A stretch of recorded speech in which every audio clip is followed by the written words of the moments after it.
I'm Thea, 38, female, and my life as I knew it ended over a plate of lukewarm pot roast. It ended the moment my brother said I only get respect when I pay for it, and my mother, instead of defending me, laughed and said, "That's why we keep her around." In that single, echoing moment, a lifetime of being the family's designated provider snapped into focus, not as a role I had chosen out of love, but as a cage I had unknowingly built for myself. For as long as I can remember, my family operated on an unspoken set of rules. Rule 1, Evan, my younger brother, was the dreamer, the free spirit whose artistic soul couldn't be burdened with worldly concerns like jobs or rent. Rule 2, my mother, Mara, was his devoted patron, a retired widow whose purpose was to nurture her son's delicate talent. And Rule 3, the most important one of all, I, Thea, was the bank. My success as an architect wasn't a source of shared pride, it was the engine that fueled their lives. I live in a modest but comfortable apartment in the city with my fiancé, Julian. He's a veterinarian, a man whose gentle nature is matched only by his quiet perceptiveness. My mother and brother, however, live in a sprawling three-bedroom house in the suburbs, a house I bought for them 10 years ago after my father passed away. It was supposed to be a safety net, a place for my mom to live out her retirement in peace and for Evan to get on his feet. Instead, it became a permanent dependency, a beautiful monument to their complacency and my guilt. The pattern was set early. I remember when Evan decided at 24 that he was destined to be a rock star. It required a specific top-of-the-line guitar and an amplifier stack that cost more than my first car. I just landed a major project at my firm and I celebrated by paying for it all. I imagined him on stage thanking his big sister. The guitar gathered dust in a corner of his room within 6 months. There was no thank you, just a new dreams becoming a record producer, which required a loan from me for studio equipment that turned out to be a high-end gaming computer. The loan was never mentioned again. My mother was the silent enforcer of this dynamic. She never asked for anything directly, which was somehow worse. She would simply sigh over the phone about a looming credit card bill, her voice laced with a carefully crafted helplessness. "I just don't know what to do, Thea," she'd murmur. "The interest rates are just criminal." And I, the dutiful daughter, would log into my online banking and make the problem disappear. The next day, she'd be cheerful and bright, talking about a new gardening project or a sale at her favorite department store. The transfer of thousands of dollars acknowledged with nothing more than a relieved change in her tone. Julian saw it with perfect clarity. He never pushed, but his questions were like gentle probes searching for a wound. "Did Evan ever pay you back for that video equipment?" he asked once as I was stressing about a deadline. "Did your mom at least offer to contribute to the new property tax bill?" He wasn't being accusatory, only curious. He was trying to understand a world where love and support flowed in only one direction. Each time I would defend them. "It's just what family does, Julian. I'm lucky enough to be in a position to help." But was it help or was it something else? My own achievements felt strangely hollow, as if they didn't truly belong to me. When my firm won a prestigious design award, I called my mother, buzzing with excitement. "Oh, that's nice, dear," she'd said, her voice distracted. "Listen while I have you, Evan's car is making that funny noise again. Do you think you could?" The conversation pivoted so quickly that I felt a dizzying sense of emotional whiplash. My victory was an inconvenient preamble to the real reason for the call. Another problem for me to solve, another bill for me to pay. I was the family's architect not just in profession, but in practice, constantly drawing up blueprints to fix their lives while the foundation of my own emotional well-being quietly cracked beneath the surface. The air in the house, my house, always felt heavy with unspoken expectations. It was a beautiful Sunday afternoon, the kind that should have been filled with light and easy laughter. Sunlight streamed through the large bay window in the dining room, illuminating the dust motes dancing in the air. From the outside, it was a perfect picture of domestic bliss. A lovingly maintained home, the scent of Mara's pot roast hanging in the air, a family gathering for their weekly dinner. But for me, walking through the front door felt less like coming home and more like clocking in for a shift. Julian's hand found mine as we stepped inside. It was a small, grounding gesture that I desperately needed. He was my anchor in the turbulent sea of my family's dynamics. "Smells good, Mara," Julian said, his voice warm and genuine. He always tried for My sake, he treated my mother with a respect she never seemed to reciprocate, always bringing a bottle of wine or a dessert from a local bakery. Oh, it's nothing, Mara said, waving a dismissive hand as she came to greet us. She gave me a perfunctory hug, her cheek cool against mine, before turning her full, beaming attention to Evan, who had just sauntered in from the living room. Evan, sweetheart, did you have a good nap? You were looking a little tired. Evan, at 34 years old, stretched like a cat and yawned. Yeah, I was up late last night, had a stroke of inspiration for a new song. He ran a hand through his artfully messy hair. He had the lean build and soulful eyes of a starving artist, a look he had cultivated with meticulous dedication. It was a look funded entirely by me. We settled around the dining table, the polished wood reflecting our faces. The table was another one of my purchases, bought years ago because Mara had complained that the old one was too small for family gatherings. The irony was that the only family who ever gathered here was the three of them, and me, the visiting benefactor.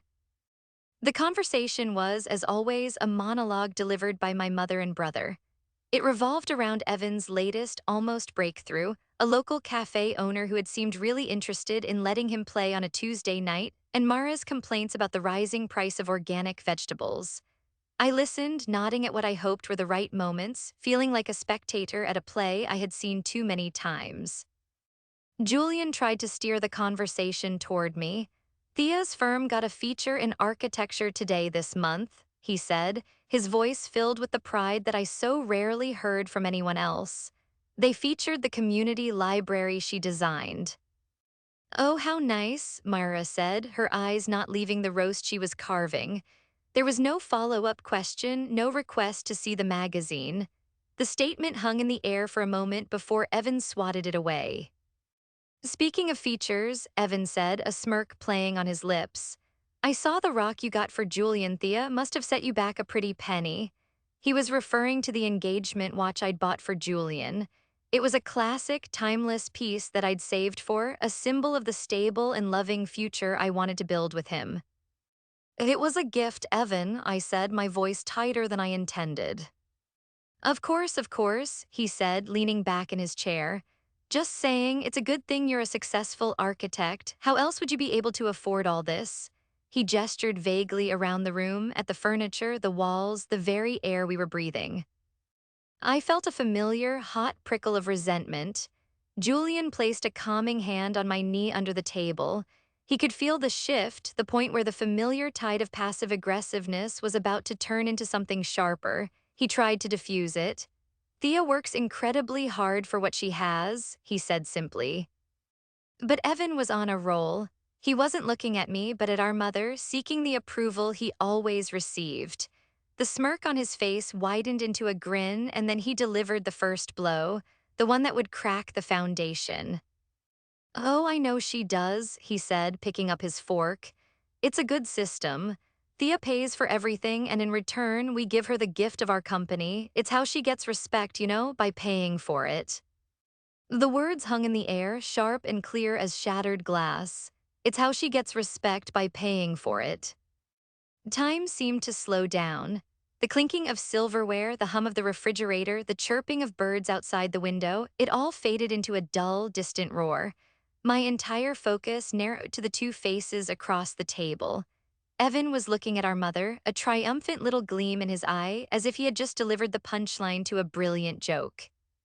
I held my breath, waiting. This was the moment. This was the moment for my mother to be a mother, to step in and say, Evan, that's a horrible thing to say, to defend me, to show even a flicker of the maternal protection she showered so effortlessly on him. I watched her face, my heart pounding a desperate, hopeful rhythm against my ribs. She looked at Evan. A smile started at the corners of her mouth, and then she laughed. It wasn't a small chuckle, it was a full, genuine laugh, rich with amusement.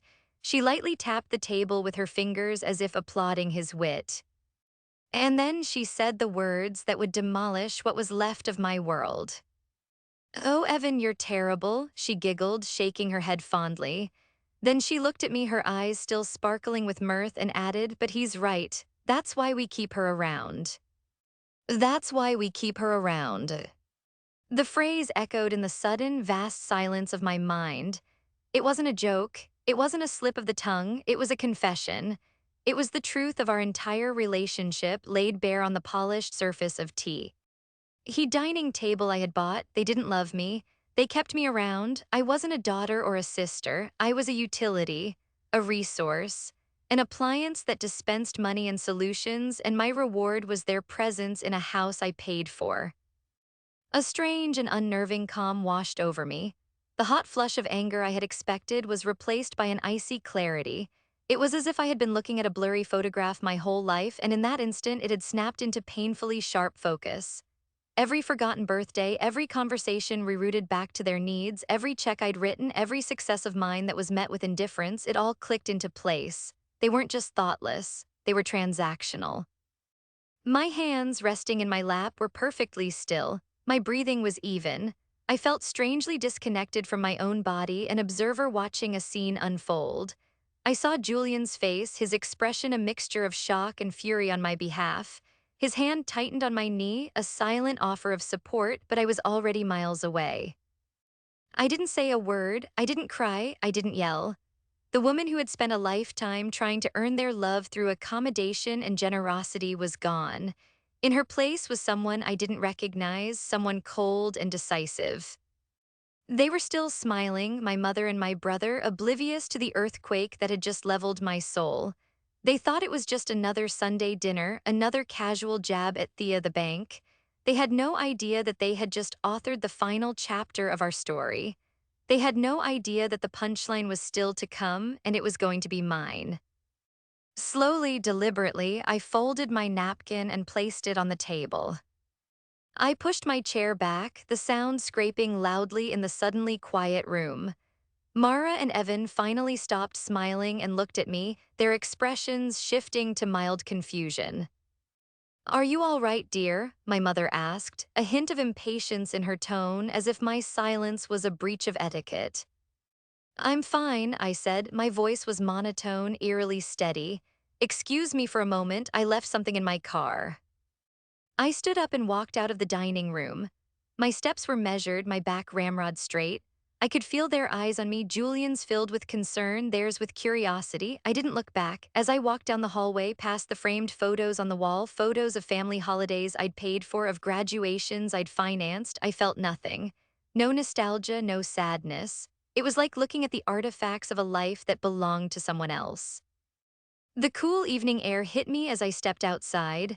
I walked to my car, parked in the driveway of the house that appeared on my property tax bills. My hands didn't tremble as I reached into my glove compartment and pulled out my briefcase. I clicked it open. Inside, nestled between architectural drawings and site plans, was a large manila envelope. It wasn't a sudden, impulsive decision. The contents of this envelope had been prepared 3 weeks ago. The thought had been planted by Julian, watered by my lawyer, and had been growing in the back of my mind like a dark, secret seed. It had started after a particularly draining phone call with Mara, who had lamented at length about the cost of re-landscaping the backyard she had suddenly decided was essential. Julian had found me afterwards, staring blankly at my laptop, transferring another $5,000. "How long are you going to do this, Thea?" he had asked, his voice gentle but firm. "They're never going to change. You've given them a safety net and they've turned it into a permanent hammock." He was right. The next day I had called my lawyer, a practical woman named Ms. Albright. I had explained the situation, the house in my name, the decade of rent-free living, the complete lack of any formal lease agreement. I told her I just wanted to understand my options. "You're the sole owner, Thea," she had stated plainly. "The house is your asset. The people living in it are, legally speaking, tenants at will. You can ask them to vacate at any time, provided you give them proper written notice." She had drawn up the document for me, a formal, legally binding notice to vacate, citing the state requirement of 30 days for tenants without a lease. She also included a copy of the official deed with my name clearly listed as the sole proprietor. I had taken the envelope and put it in my briefcase, telling myself it was just a contingency. An emergency fire extinguisher behind a pane of glass that read, "In case of utter soul-crushing betrayal, break glass." I never thought I would actually break it. I thought it would just sit there forever, a private, symbolic line in the sand. But what my mother and brother had done was not just cross the line, they had set it on fire and laughed at the smoke. I closed the briefcase, the envelope now in my hand. It felt impossibly heavy, like it contained the weight of all the years of my knee-sided devotion. As I walked back towards the front door, I felt a profound sense of peace. The anxiety that had been a constant companion for years was gone. The desperate need for their approval had vanished. All that was left was a quiet, unshakable resolve. I was no longer the architect of their lives. I was about to become the architect of my own. I re-entered the dining room. The remnants of the meal were still on the table, the pot roast congealing on the plates. Evan was scrolling on his phone and Mara was sipping her wine. They looked up as I approached, their expressions expectant as if they were waiting for me to apologize for my strange behavior. Julian, however, watched me with a dawning understanding, his eyes fixed on the manila envelope in my hand. I didn't return to my seat. I stood at the head of the table, the spot my father used to occupy. I placed the envelope on the table and slid it across the polished wood until it stopped directly in front of my mother. Mara looked down at it, then up at me, her brow furrowed. "What's this, Thea? More bills you want me to look at?" "It's a copy of the deed to this house," I said, my voice as calm and even as a placid lake, "and a legal notice." Evan finally looked up from his phone, a flicker of interest in his eyes. Mara hesitantly opened the flap of the envelope and pulled out the papers. I watched as her eyes scanned the top page, her smile faltering as she read the legal jargon.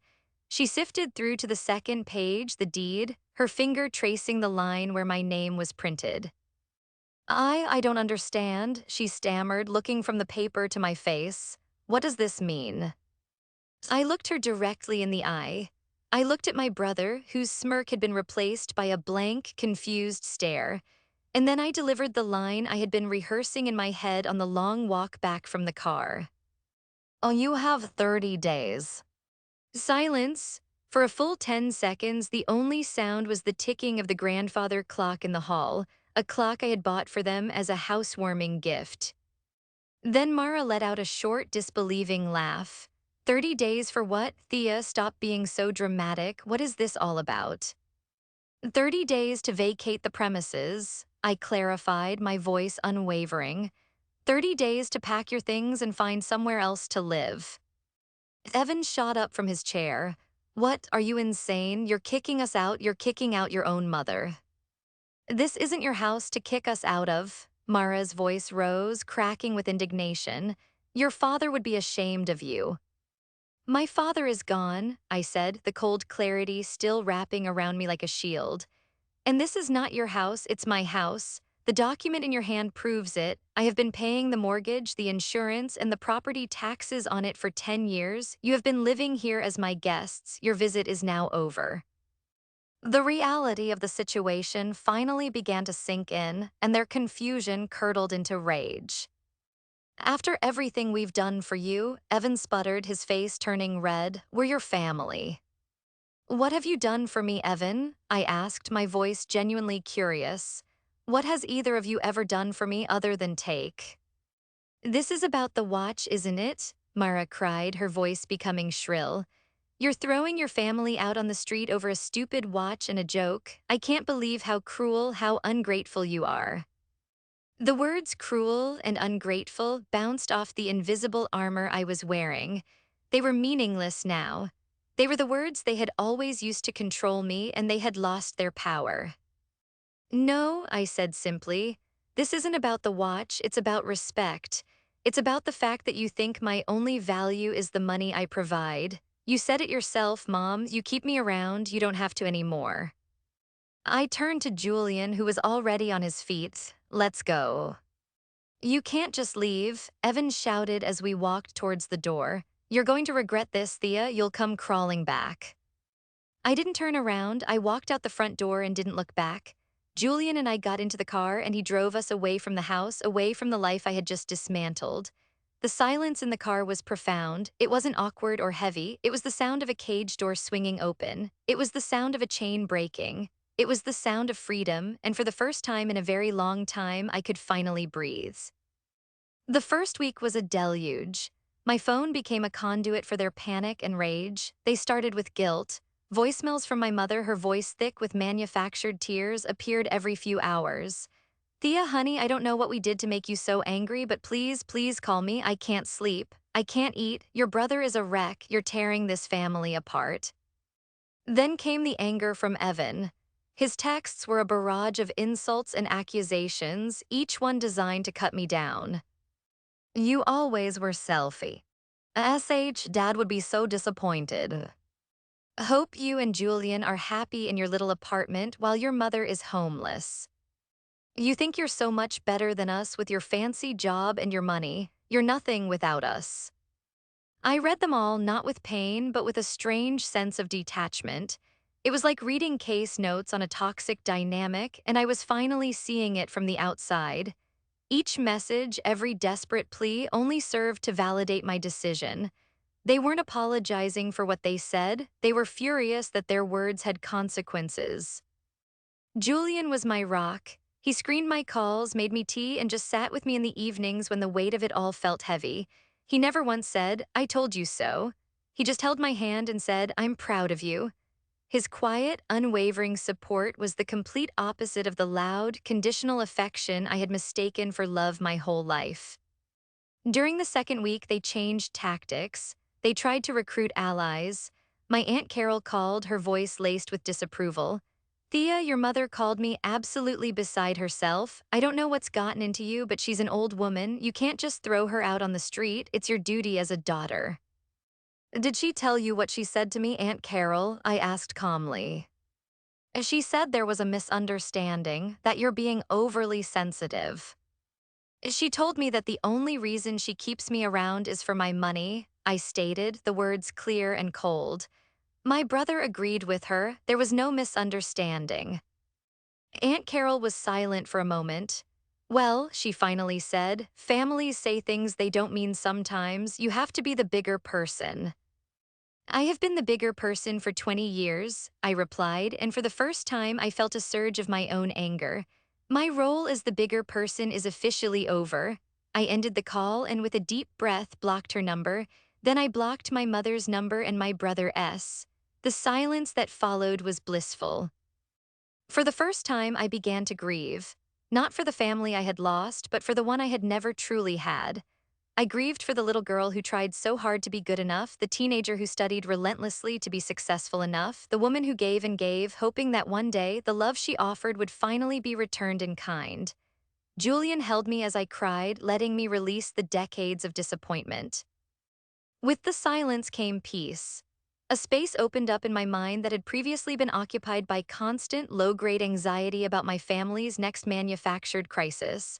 I started sleeping through the night. I found joy in my work again, not as a means to an end for someone else, but for the pure creativity of it. Julian and I started looking at houses in a small town an hour outside the city, houses for us. We talked about getting a dog, about planting a garden. We were designing a future that didn't have a line item for my family's unending needs. On the 29th day, a final, desperate message got through from an unknown number. It was a text from Evan. Mom is refusing to pack. She says she'll die before she leaves her home. You'd better call this off, Thea. You don't want that on your conscience. It was their final, pathetic attempt at manipulation. They still believed, after everything, that I was the same old Thea. They still believed my guilt was a deeper well than my self-respect. They were about to find out how wrong they were. I deleted the message and continued scrolling through real estate listings with Julian. I had one more day to go. The 30th day dawned bright and clear. I had taken the day off work. Julian had as well, insisting he be by my side. At 9 a.m., I stood on the sidewalk across the street from the house, my house. A professional moving truck was parked at the curb and two uniformed police officers stood nearby, a respectful distance away. I had arranged for both. The movers were there to pack and transport my mother's and brother's belongings to a storage unit I had prepaid for 3 months. The police were there simply as a civil standby to ensure the eviction was executed peacefully. As predicted, nothing was packed. The house looked exactly as it had a month ago, as if they were frozen in time, convinced that reality would bend to their will. Through the large bay window, I could see them. Mara was sitting on the sofa, clutching a throw pillow, her face a mask of defiant misery. Evan was pacing back and forth in front of her, his hands flying as he spoke, his face red with agitation. They were performing their final act, waiting for their audience of one to arrive and beg them to stay. I took a deep breath, straightened my shoulders, and walked across the street. Julian was right beside me. The front door opened before I reached it. It was Evan. His face was a thundercloud of fury. "There you are," he snarled. "I knew you'd come to your senses. Get these people out of here now." "Oh, they're not leaving, Evan," I said calmly. "You are." I stepped past him into the foyer. The lead mover, a burly man with a clipboard, followed me in. "Ma'am," he said, "where would you like us to start?" Myra shot up from the sofa. "You will not touch a thing. This is my home. Get out, all of you." One of the police officers stepped forward. "Ma'am," he said, his voice polite but firm, "we have a legal order here. The owner of the property has requested that you vacate. The moving company is here to assist you with your belongings. You can cooperate or you can be removed for trespassing. The choice is yours." The word trespassing seemed to finally break through their wall of denial. Myra's face crumpled. Evan looked utterly defeated, the fight draining out of him, replaced by a sullen, childish pout. They had no more moves to make. The game was over. I didn't stay to watch. I didn't need to. I had said everything I needed to say a month ago. My presence now was just a formality. I gave the moving foreman the address and key to the storage unit, signed the final paperwork, and turned to leave. As I reached the door, my mother's voice called out one last time, "Thea." I stopped but didn't turn around. "You'll be alone," she said, her voice trembling not with sadness but with venom. "You'll have all your money and your fancy house, but you'll be all alone." I thought of Julian waiting for me on the porch. I thought of the future we were building based on partnership and true affection. I thought of the peace that had settled in my heart over the past months. "No, Mom," I said, my voice soft but clear. "I was alone when I was with you." I walked out the door and never looked back. We sold the house within a month.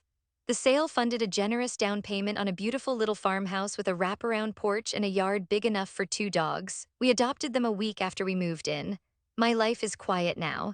It is filled with the warmth of a loving partner, the sloppy kisses of happy pets, and the simple, profound joy of being valued for who I am, not for what I can provide. Cutting ties with my family was the most painful decision I have ever made, but it was also the most necessary. I had to tear down the house I built for them so I could finally build a home for myself. For anyone listening who might feel trapped in a similar situation, know this: your worth is not determined by your utility to others. Setting boundaries is not cruel, it is an act of self-preservation. You have the right to be loved for who you are unconditionally. And sometimes the most loving thing you can do is to love yourself enough to walk away.